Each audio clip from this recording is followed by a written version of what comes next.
Hi, hello. Welcome to our channel or welcome back to our channel.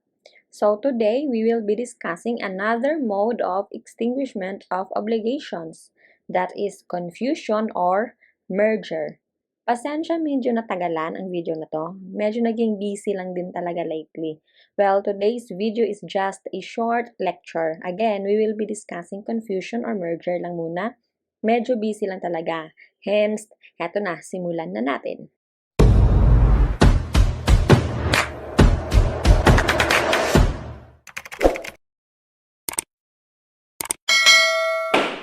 Article 1275. The obligation is extinguished from the time the characters of creditor and debtor are merged in the same person. So, yun na nga, sinabi ko kanina, we will be discussing confusion or merger. So, confusion is actually the meeting in one person of the qualities of the creditor and debtor with respect to the same obligation. Okay? The law treats confusion or merger as a mode of extinguishment of obligations kasi parang it would be absurd since a person cannot claim payment from himself kasi parang naging, na nga, siya in his person became the debtor and the creditor at the same time, okay? So, requisites of confusion. So, for a valid confusion or merger to take place, it is necessary that first, it must take place between the principal debtor and the creditor. Okay? Sa principal debtor at creditor talaga siya. Second, it must be complete and definite. And the third, the very obligation involved must be the same or identical. Okay? So, yun dapat yung obligation na yun is the same or identical obligation. Mas maiintindihan natin siya with examples kasi madali lang naman talaga siya. So, eto, let's take an example. Pogi owes Ganda 100,000 pesos. Tapos, so, nag-execute siya ngayon ng negotiable instrument. Say, a promissory note in favor of Ganda. Now, etong si Ganda, in-endorse niya itong promissory note to Beauty. And then later on, si Beauty, bumili siya ng mga foods or some goods dun sa tindahan ni Pogi. Tapos, since wala siyang pera, instead of paying cash, in-endorse niya kay Pogi yung promissory note na galing kay Ganda. So, in this case, Pogi owes himself, di ba? Kasi bumalik na. From Pogi, in-endorse niya kay Ganda. To Ganda to Beauty, and Beauty pabalik ulit kay Pogi. So, makikita mo na Pogi has become a debtor and a creditor at the same time. So, in this example, Pogi owes himself, and so consequently, his obligation is extinguished by merger or confusion. So, yun. Okay? Now, what are the usual causes of confusion or merger ba? Sabi, pwede daw, usual causes lang naman na nagkakaroon ng confusion or merger. First, pwede siyang succession, either the state or anti-state man yan. Tapos, donation. Tapos, another is, ito yung mas pinaka-common is yung pag sa negotiable instrument, yung nag-i-endorse ng okay? Negotiation of a negotiable instrument. So, that's it. That's Article 1275. Actually, nagbigay na lang tayo ng parang general concept ng confusion or merger doon. So, Article 1276. Merger which takes place in the person of the principal debtor or creditor benefits the guarantor. Confusion which takes place in the person of any of the latter does not extinguish the obligation. Okay. So, obviously, this article talks about the effect of merger on guarantors. Again, accessory follows the principal. So, meaning, if nagkaroon ng merger sa principal obligation, yung accessory obligation is also extinguished. Yan yung sinasabi ni Article 1276, di ba? Kasi si guarantee is actually an accessory obligation. Pero, take note din dito sa second sentence, di ba? Sabi niya, Confusion which takes place in the person of any of the latter does not extinguish the obligation. So, pag yung merger or confusion takes place in the person dun sa accessory obligation like yung kay guarantor, sabi, it does not extinguish the obligation. So, example, ganito. Pogi owes ganda 1 million pesos. Tapos, si Beauty is the guarantor, okay? Yung 1 million pesos is guaranteed by Beauty. Now, si Ganda, inassign niya yung credit kay Pupay. Di ba siya yung creditor dito, inassign niya kay Pupay.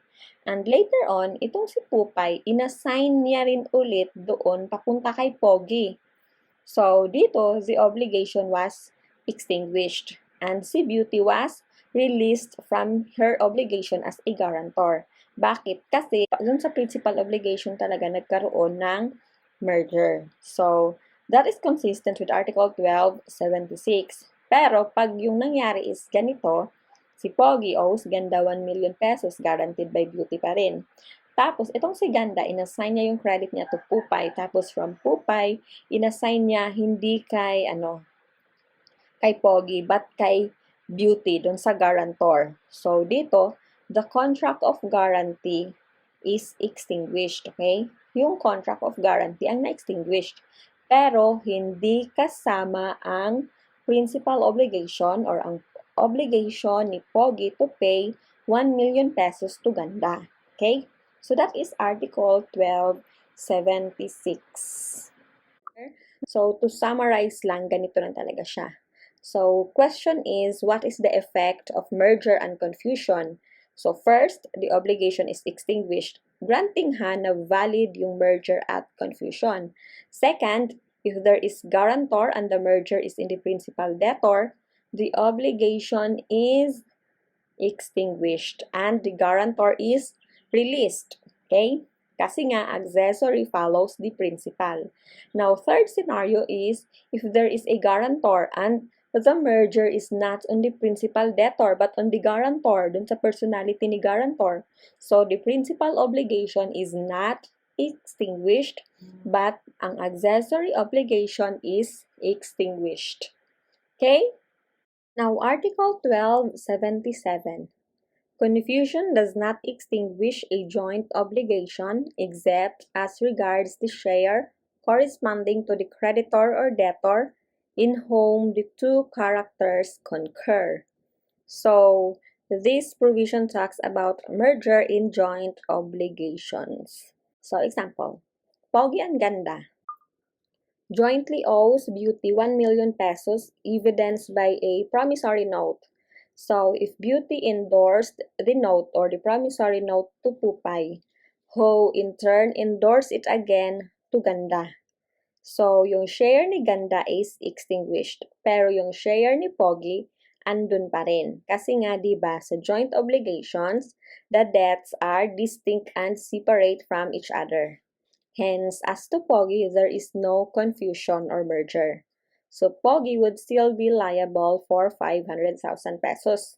So, that is consistent with Article 1277 kasi nga sabi niya, except as regards lang daw sa share corresponding to the creditor or debtor in whom the two characters concur. Okay? So, halimbawa naman pala, what if, ano ba yung kaibahan kung solidary obligations pala siya? Well, if it is a solidary obligation, in this example, si Pogi and Ganda is halimbawa solidary liable, then the endorsement to Ganda extinguishes the entire obligation. Diba? Pag solidary, one for all for one.